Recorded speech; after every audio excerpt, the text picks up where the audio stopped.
Yang satu, tek satu, kau satu. Yang ngentot bentar dulu anjing, gue tadi kerja ramai banget, ramai customer ramai, manajernya kontol, kira gue mau izin berak kagak dapet, buset dah gue lebur kagak dibayar ini anjing, kira telat, dendam mulu, bangsat. Bentar ya gue mau berak, sumpah ini udah keringatan banget, sumpah anjing. Pak ini ambil dulu ya, bentar aja ini ya, berangkat. Apa terus di tag kan? Yuk. Ya. Oke. Ipal ya. Telepon bos bang. Ya, Lagi gladi di telepon bos bang. Apa kayaknya Kehidupan setengah musisi setengah pekerja corporate.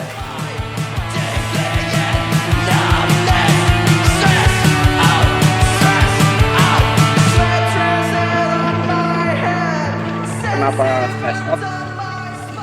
Menurutku lagu ini menarik bahwa kalau karena saya background menyukai film, produksi film, menonton dan membuat film itu di stress out itu ada kayak apa ya? Ini lagu tapi di sini ada kayak opening, kemudian yang di situ bentuknya dialog, marah-marah, dan menurutku menarik gitu. Aku akhirnya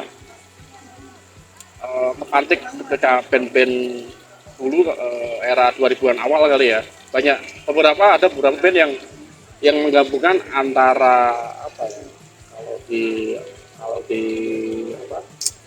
kalau di film itu kayak semacam montase atau voice over gitu ya, voice over mungkin ya, ada VO dan bagiku ini menarik. Dan sekarang tidak banyak band yang melakukan treatment tersebut gitu.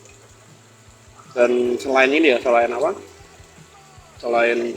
VO, kemudian lirik dan musiknya, nah durasinya bisa dibilang pendek ya, nggak ada 2 menit, bahkan ya sekitar 1 menitan ya. Nah ini menurutku ya, wah ini menarik nih, band-band bisa dibilang ini band sekarang post punk tapi nggak ada synth atau synthesizer, tapi musiknya tetap bisa dinikmati gitu, tetap fresh dan enak gitu. Untuk desain produksi atau konsep dari video klip ini sebenarnya bisa dibilang akhirnya aku tahu bahwa band ini tuh, Peron ini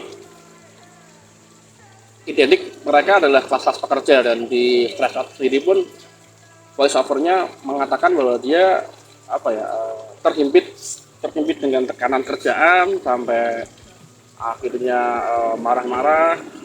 Dan aku pikir ini menarik ketika ini diaplikasikan di sebuah tempat kerja, bisa dibilang bukan perkantoran tapi ada irisannya dengan musik. Nah, akhirnya kembali lagi aku referensi 2000-an awal, wah ini fotokopi menarik nih, seorang karyawan fotokopi, kemudian mereka nggak punya waktu buat band-bandan dan apalagi latihan gitu.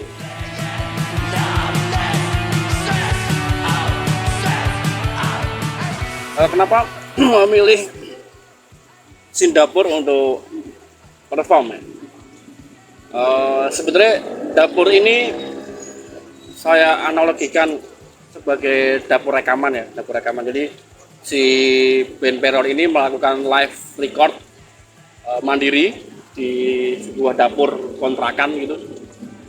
Jadi ya kembali lagi, karena desain produksi atau konsep dari video ini adalah DIY dan segala sesuatunya dikerjakan bersama teman-teman dan dengan semangat kemandirian ya.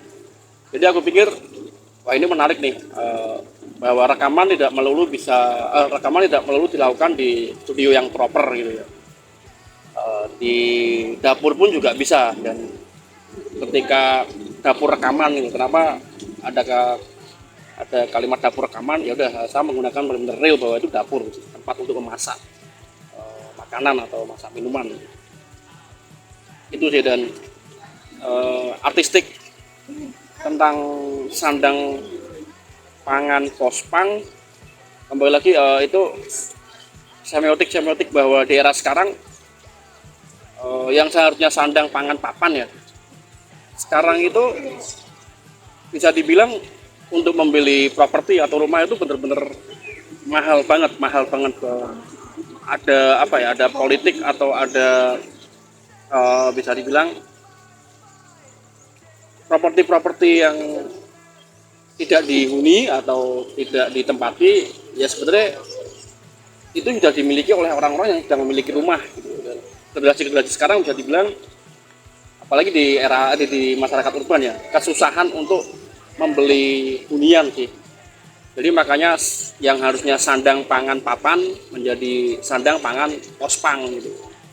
Ya mungkin dari band-bandan berjalan dari pospang ini kemudian bisa sukses membeli sebuah rumah gitu kan, kita nggak tahu. Untuk hasil sih oke ya, memuaskan gitu.